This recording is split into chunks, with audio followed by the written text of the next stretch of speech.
तो आप किस तरह लड़ेंगे? क्या आपको कोई सपोर्ट कर रहा है? अभी भी वो उसको कॉन्टेस्ट कर रहे हैं कि उनका जहनी तवाज़ुन दुरुस्त नहीं था। लॉयर ने ये बात बताई है कि इनके ऊपर 114 भी लगनी चाहिए। खाड़ी का जो वहाँ पर जो है आउटलेट है, उधर से मुड़ते के साथ ही पान का केबिन है, वहाँ से इन्होंने सिगरेट भी ख़रीदी है। 114 तो वैसे ही बनता है। ये जो गाड़ी है पराडो सिर्फ 1 सेकंड में उस फ्रेम में से गुजर जाती है। इसके लिए मैं ये तो नहीं कह सकता कि मैं कोई लड़ाई कर रहा हूँ, लेकिन मैं इसमें ये ज़रूर कह सकता हूँ कि मैं जिद्दोजहद कर रहा हूँ अपना हक हासिल करने के लिए। आज जी बिल्कुल अफसोसनाक वाक़या पेश आया 19 अगस्त के रोज़ कारसाज पर, जिसमें एक खातून ने अपनी गाड़ी से टक्कर मारकर मोटरसाइकिल पर सवार बाप और बेटी उन्हें जो है वो जाँ बहक कर दिया था, जबकि कई अफराद इस हादसे में ज़ख्मी भी हुए। वाक़ये के बाद जो है पुलिस ने मुलज़िमा को तो गिरफ़्तार कर लिया है, लेकिन अभी तक जो है मामला वो ज़ेर तफ्तीश है। मुलज़िमा को इस वक्त तफ्तीश पर जो है वो रिमांड पर जेल भेज दिया गया है। हम इस वक्त मौजूद हैं इस हादसे में जाँ बहक होने वाले इमरान आरिफ के रिहाइशगाह के बाहर, और सबसे पहले हम आपको दिखाएंगे उनकी ये साइकिल जिस पर वो पापड़ बेचकर जो है अपने घर का गुजर बसर करते थे, और उनके घर का एक सिस्टम जो है वो चला करता था, जो कि उनके बच्चे हैं। इस वाक़े में जो जहाँ बहक हुई उनकी बेटी आमना आरिफ, वो भी जो है वो कराची यूनिवर्सिटी की तालिब इल्म थी और साथ साथ जो है वो नौकरी भी करती थी। तो दफातर से वापसी आते वक्त जो है बदकिस्मती से शार फैसल पर कारसाज पर यह हादसा पेश आया, और हादसे में बाप और बेटी दोनों जो है वो जहाँ बहक हो गए। पुलिस ने मुलज़िमा को गिरफ़्तार कर लिया है। मुकदमा जो है वो अदालत में चल रहे हैं। इस वक्त हम मौजूद हैं उनकी रिहाइशगाह के बाहर, और हमारे साथ मौजूद हैं उनके भाई इम्तियाज़ आरिफ। उनसे मिलेंगे, उनसे बातचीत करेंगे कि अभी तक जो है वो केस कहाँ तक पहुँचा और अब जो है मज़ीद आगे वो क्या करने जा रहे हैं। तो चलें उनसे भी मिलते हैं और आगे के जो तमाम तर जो सूरत हाल है वो उनसे जानते हैं।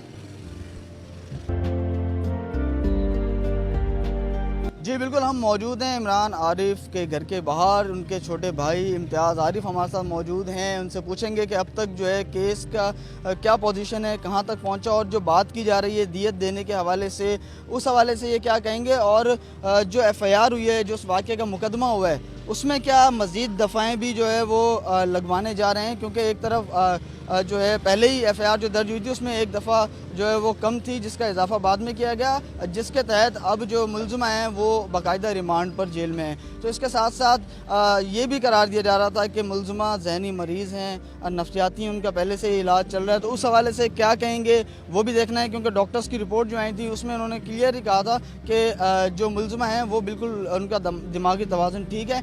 तो इम्तियाज़ आरिफ जो कि इमरान आरिफ के भाई हैं, उनसे बातचीत करते हैं, उनसे पूछते हैं कि क्या सूरत हाल है सर, इस वक्त केस की क्या पोजीशन है, और तमाम तर जो सूरत हाल इस वक्त दियत के हवाले से बातें चल रही हैं या केस में कुछ दफ़ात कम हैं, उस हवाले से क्या कहना चाहेंगे आप? देखिए, केस में अल्लाह का शुक्र है। पहले जो है केस में कुछ हमें महसूस हो रहा था कि कुछ आगे पीछे मामला हो रहा है, और जैसे आपने बताया कि दफ़ा 322 जो वहाँ पे बनती थी वो जो है पहली रिपोर्ट में जो है नहीं लगी, बाद में जो है सेकंड डे जो है उसको 322 को ऐड किया गया। अभी हमें जो है हमारे लॉयर ने ये बात बताई है कि इनके ऊपर 114 भी लगनी चाहिए। जब ये जो है कह रहे हैं कि वो उनका जहनी तवाज़ुन सही नहीं था, तो ऐसे मौक़ों पे 114 लगनी चाहिए।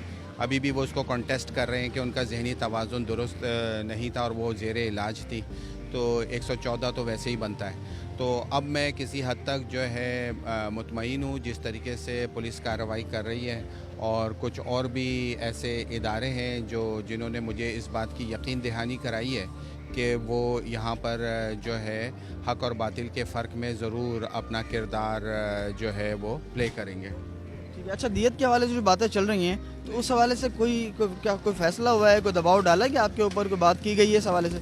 नहीं, ऐसी तो कोई बात नहीं है, सिवाय इसके कि मैंने भी वो जो है इनके वकील जो हैं वो उनको देखा था कि वो जो है कुछ ये बातें कर रहे थे कि जो है कुछ रकम उन्होंने कोर्ट में जमा करा दी है और उसकी बुनियाद पे वो बेल लेना चाहते थे वगैरह वगैरह। तो लेकिन हमसे तो कोई ऐसी बात नहीं हुई और ना ही हम इस चीज़ में इंटरेस्टेड हैं। मैंने जो है जब जो सेकंड डे जिस दिन वो कोर्ट में प्रेजेंट हुई थी, उस दिन भी मैंने बहुत ही ओपनली और बिल्कुल कैटेगोरिकली कैंडिडली ये बात कही थी कि जो है ना, we are not looking for any sort of compensation. तो इस तरीके से हमें कोई वो नहीं है, लेकिन एक हमारा हक और बनता है कि सिविल केस भी हम इसमें जो है इसमें ऐड कर रहे हैं, जिसको जिब्रान नासिर साहब जो है लीड करेंगे, और जिसमें जो है हम फेटल एक्सीडेंट का जो कानून है उसको जो है इस्तेमाल करेंगे। अच्छा, आप जो कि मुलज़मा हैं, वो आप तो पता ही है आपको कि वो पैसों वाली शख्सियत हैं, पैसा है उनके पास, वो वकील भी कर सकते हैं, सब कुछ कर सकते हैं। तो आप जो है उस तरह जो है आपका एक हिसाब नहीं है, तो आप किस तरह लड़ेंगे? क्या आपको कोई सपोर्ट कर रहा है? देखिए, इस वक्त जितनी भी सबसे बड़ी तो बात यह है कि वो नौजवान बच्चे बच्चियां जो मोटरसाइकिलों पे सफ़र करते हैं अपने वालिदैन के साथ और सोशल मीडिया को यूज़ करते हैं, तो वो तमाम नौजवान बच्चे बच्चियां जो हैं वो इस वाक़े के ख़िलाफ़ खड़े हैं। मैं नहीं कहता कि वो मेरे साथ खड़े हैं, वो इस वाक़े ये जो वाक़या हुआ है इससे वो भी खौफज़दा हो गए। वो भी सड़क पर अब निकलते हुए ये सोचते हैं कि कल को कहीं ऐसा ना हो जिस तरह की आमना की बारी आ गई, उनकी बारी आ जाए। तो उन बच्चों के लिए और उन बच्चों का जिस तरीके से जो है यहाँ पे मौजूद हैं वो बच्चे, कल भी कराची यूनिवर्सिटी में उन्होंने यूनिवर्सिटी के अंदर ही एक जो है मार्च किया है उन्होंने, और मुझे सुनने में आ रहा है कि कुछ और भी ऐसे मार्च हैं जो कि शहर के अंदर पुरअमन किस्म के मार्च जो है उसका वो प्लान किया जा रहा है। और इसी तरीके से तो इसका मतलब ये है कि ये तमाम लोग इस बात पे मुत्तफ़िक हैं कि अब बस हो जानी चाहिए इस किस्म के जो है मामलात की, जहाँ पे कोई कानून का और जो है ताकतवर हो चाहे अमीर हो जो भी हो, सबको ये पता के लिए एक ही कानून हो, सबको पता चले कि जी जनाब अगर हमसे कोई गलती हुई है और हमने कोताही की तो हमें भी सज़ा मिलेगी। बैक ऑफ द माइंड जो है ये ताकतवर और अमीर लोगों के जहनों में ये बात होती है, जो रईस होते हैं इनके बैक ऑफ द माइंड इनके जहनों में ये बात होती है कि अगर हमसे कोई गलती हो गई तो हमारी बचत हो जाएगी, हम बच जाएंगे, हम जो है दियत दे देंगे, हम जो है हरजाना दे देंगे और बच जाएंगे। तो जो है इस कल्चर को अगर मेरी कोशिश से कोई थोड़ी सी रुकावट मिलती है तो मुझे जो है खड़े होना चाहिए और मुझे इंसाफ का तलबगार होना चाहिए।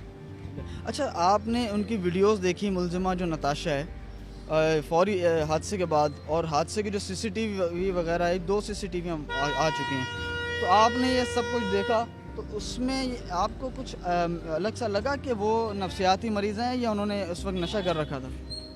देखिए, अगर आप गौर से पूरी जो जहाँ तक जो है वो कल के टीवी के जो इन्वेस्टिगेटिव जर्नलिस्ट हैं वो उन्होंने कुछ बातें मुझे बताई थी, और वो he was the first person जो कि वो ये पूरी जो है ना उन्होंने मुझसे ये गुफ्तगू की कि इन्होंने सिर्फ आपके भाई को नहीं हिट किया है, ये पीछे कोई तकरीबन आधा किलोमीटर 1 किलोमीटर से लोगों को गाड़ियाँ को टक्कर मारते चली आ रही थी।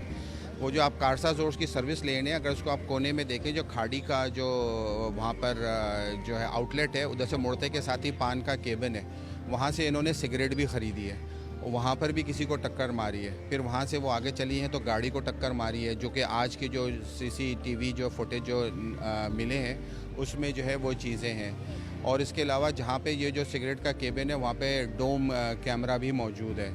मैं ख़ुद कल गया था वहाँ पे, और 4 कैमरे लगे हुए हैं चारों डायरेक्शन में, जो गवर्नमेंट ऑफ सिंध के पास उसका एक्सेस है। वो सारे कैमरे की अगर फुटेजेस अगर दी जाए तो आपको पता चल जाएगा कि वो किसी हद, मतलब ये क्लेम करना कि वो बिल्कुल ही हवासों में नहीं थी, ये मेरे ख़्याल से बात वैसे ही साबित हो जाएगी कि वो किसी हद तक तो हवास में थी।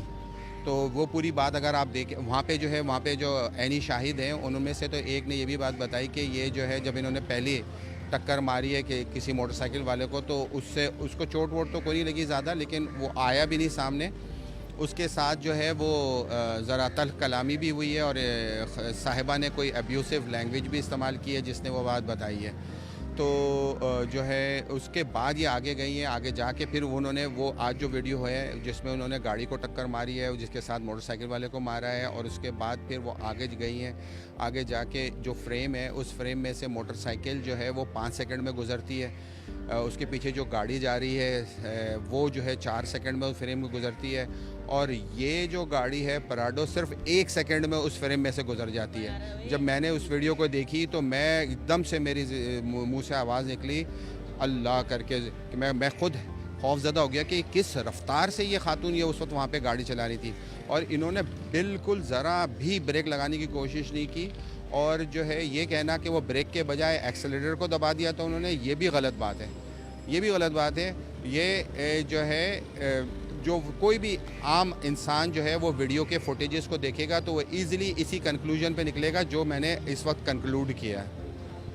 अच्छा सर, ये बताएगा कि अब आवाम के लिए आप क्या मैसेज देंगे कि आप कहाँ तक लड़ेंगे और हिम्मत नहीं हारेंगे, और ये लड़ाई जो है वो आपका टारगेट, आपका मिशन क्या है? देखिए, मैं इसके लिए मैं ये तो नहीं कह सकता कि मैं कोई लड़ाई कर रहा हूँ, लेकिन मैं इसमें ये ज़रूर कह सकता हूँ कि मैं जद्दोजहद कर रहा हूँ अपना हक़ हासिल करने के लिए।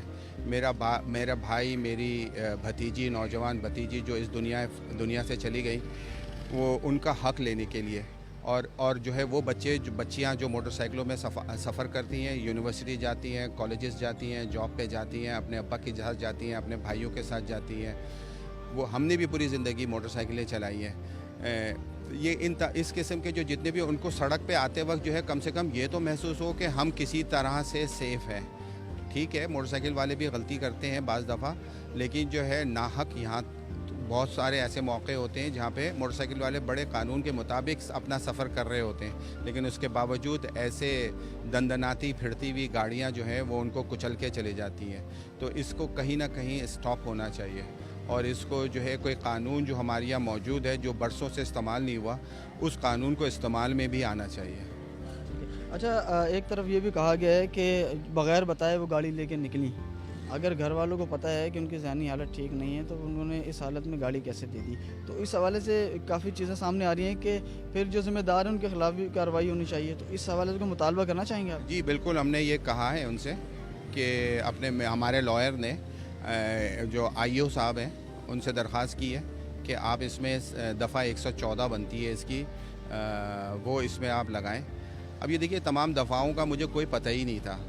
19 तारीख से पहले मुझे इनके बारे में कुछ भी नहीं पता था, लेकिन अब बारी बारी सबको डिग आउट करना पड़ रहा है और समझना भी पड़ रहा है। तो लॉयर के मुताबिक जो है 114 भी लगना चाहिए, और 114 लगेगा, और इंशाल्लाह ताला इनके ऊपर एक और केस भी हम कर रहे हैं जो सिविल कोर्ट में करेंगे, फेटल एक्सीडेंट का, और जबरान नासिर साहब जो हैं उसको लीड करेंगे, और ये जो क्रिमिनल कोर्ट पे जो है उज़ैर अली ख़ान गौरी साहब हैं, वो जिसको लीड करेंगे, बैरिस्टर हैं वो इसको लीड करेंगे इंशाअल्लाह ताला।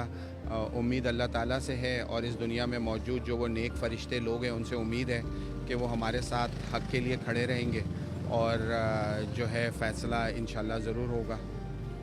बहुत शुक्रिया, इम्तियाज़ आरिफ साहब हमारे साथ मौजूद थे, जो कि मुतवफ़ी इमरान आरिफ के छोटे भाई हैं, और उनका यही कहना है कि कोई दियत नहीं ली जाएगी, और ये जो केस है वो आखिरी हद तक इसमें जद्दोजहद करेंगे, और जो मुल्ज़िम हैं उसे जो है सज़ा दिलवा कर ही जो है वो पीछे हटेंगे। क्योंकि इस वक्त वो कह रहे हैं कि अगर आज इन्हें माफ़ कर दिया तो कल जो है कोई भी किसी को भी इस तरह नौजवान बच्चों को जो है वो हादसा का सबब जो है वो बन सकते हैं। तो हम इस वाक़े को जो है नहीं छोड़ेंगे, ना ही दियत लेंगे, और जो मुल्ज़िमा है उससे जो है काफ़िर किरदार तक पहुँचाएँगे। जी।